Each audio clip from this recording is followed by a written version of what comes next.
یعنی تو ببخشید البته معتقدی که واقعا یه دوبلور باید بازیگر باشه، یعنی بازیگری رو واقعا بلد باشه 100%. آخه ببین مثال عرض میکنم مثلا من همیشه یعنی حیرت باور شد نشه مثلا واقعا نه به خاطر علاقه‌مندی به دوبله، به خاطر هر دو، یعنی هم بازیگری هم دوبله میشینم دوبله های کارهای آقای مثلا داوود رشیدی رو که در 90% مواقع تا زمانی که آقای ایرج ناظریان در غیر حیات بود دوبله میکرد و میدیدم.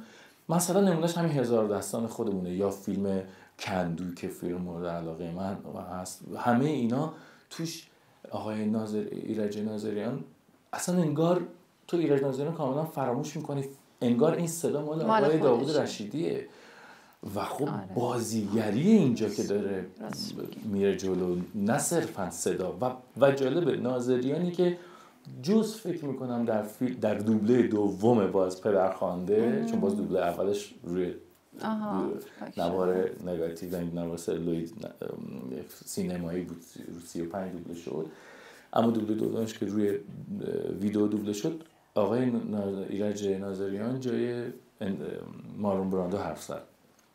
تنها جایی که یه خورده صداشون تغییر میده، مثلا همسان فک و دهن و مدل مثلا توی دماغی چیز میکنه. جالب اینجاست که اون زمان فکر میکنم برادران وارنر این فیلمو ساختن، اونا نمایندهشون میاد ایران و البته با یه نگاه خیلی به نظر من ساده انگارانه، الان باید میگم چرا ساده انگارانه، میگن که چون آقای براندو داره متفاوت بازی میکنه در این فیلم و شبیه فیلم‌های دیگه‌اش نیست، باید دوبلورش هم متفاوت باشه.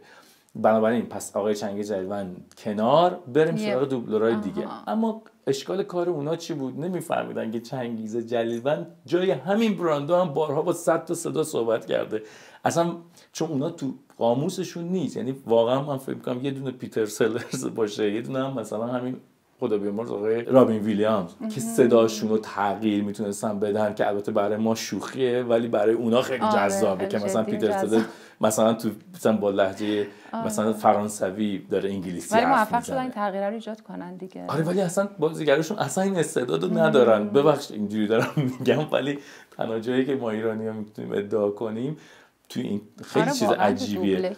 آره میخوام بگم که اینو واقعا دارم به جد میگم، مثلا اصلا نمیفهمن خیلی این تنوع در صدا رو و بنابراین اینا آقای جلیوند رو خیلی راحت گذاشتن کنار، در صورتی که میتونست این کارو بکنه به زیباترین شکل ممکن.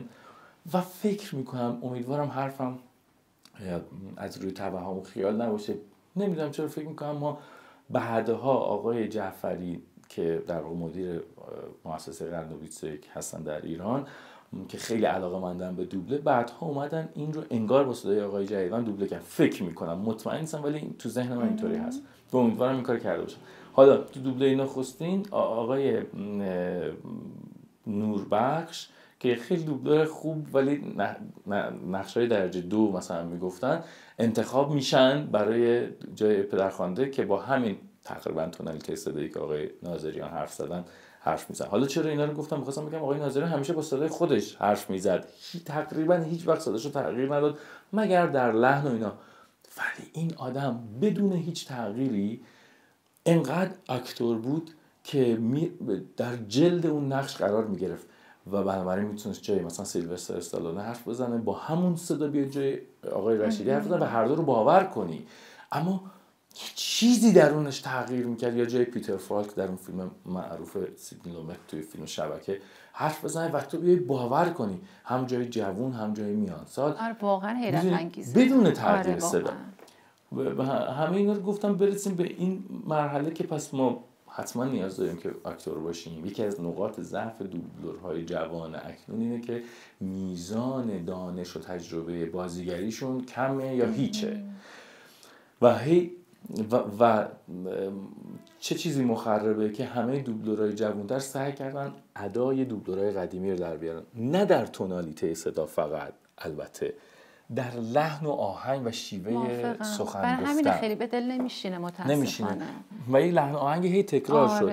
یعنی جالبه بامزه است دوبلورهای اومدن که صداهای خودشون رو داشتن و خیلی یونیک و متفاوت بودن. تو خانم ژاله جاله کاظمی بزرگ یا بعد خانم زهره شکوفنده، خانم ناظریان، قدیمی ترها هم همینطور اومدن صداهای یونیک خودشون، خانم نیکو خردمند، خیلی دیگه صدای واقعی خودشون داشتن. ولی مثلا الان شما نمیتونی صدایی پیدا کنی که تو خانم ها مثلا این یونیک بودن، خیلی کم. مثلا کتی اعظمی که خب از هم نسل‌های خودمونه، از اتفاقا اون درس خونده بازیگری تو دانشکده سینما تئاتر ممکنه باشه، یا سهیلا گلستانی که اونم خب توی دانشکده بازیگری خونده و اصلا بازیگره، ولی خب هر از چنگای دوبله کار میکنه، اونم باز یونیک نزدیک به صدای خودش، یعنی سعی میکنه تقلید نکنه از صدای و همیشه هم بیچاره دوبلورای قدیمی، یعنی واقعا تو دوره‌ای که مثلا من افتخار داشتم زیر نظر خانم رفعت هاشمپور و آقای جلال مقامی و آقای خیلی آدم نازنین و بزرگواری که خیلی هم دلتنگش، امیدوارم سلامت باشن هر جا که هستن، آقای غلامعلی افشاریه که تو نسل ما جای زورو حرف زدن تو در واقع فیلم سریال زورو، به ما خیلی این رو گفتن که با اینکه من خب علاقه من بودم به شیطنت و تقلید صدای دوبلورا و اصلا خب این کار از بچگی به عنوان یک علاقه می‌کردم، منتها هی ما گفتن بچه‌ها باید صدای خودتون رو پیدا کنید، صدای خودتون رو پیدا کنید و این باعث شد که خب تشویق بشیم به این قضیه. اما متاسفانه از صدا که بگذاریم توی لحن و آهنگ و شیوه گویش متاسفانه جوان‌ترها که حالا نسلی که سنش به 40 رسیده تقریبا کم، مثلا کیکاووس یا کیده است و اینا کمن کسایی که این لحنه رو بتونن حل کنن و خودشون باشن. این بزرگترین مشکله به نظر من توی سیستم ما. خب حالا در ادامه این صحبتات فکر می‌کنی چه پیشنهادی داشته باشیم؟ ما الان همین آموزشگاهی که داریم واقعا در زمینه دوبله خیلی علاقه‌مند هستن بچه‌ها که بیان همین حالا کار کنن، دوبله کار کنن و آموزش ببینن، ولی خب خارج از ایران هم هستن.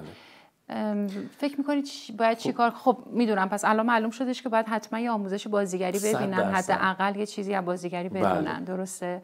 چه کاری دیگه میتونن بکنن؟ چون دستشون کوتاست واقعا خیلی چیزها. تو مرحله دوم روشن من مطمئن، حالا اگه ایرانم بودن همینطور، ولی چون اونجا هستن و گوششون بیشتر داره آهنگ صدای در واقع غیر ایرانی رو میشنوه، به شدت نیازه که خب دوره‌های بیان ببینن در واقع که بتونن چجوری از چه منظورمه. وقتی شما اصولی دوره بیان رو میبینی میتونی با زیربناهای مثلا یک بیان خوب آشنا بشی و اونجا دیگه کنترل رو صدات داری، اون لهجه رو تاثیر نمیذاره، که یعنی میدونی که مثل خب خیلی ما مثلا بازیگرایی داریم که وقتی باشون صحبت میکنی، مثلا مثل رفیق خودم سید، نه مهرداد زیایی که مهرداد مثلا وقتی باشه حرف میزنه لهجه اصفهانی خودشو داره، اما وقتی بازی میکنه انگار یه تهرونیه.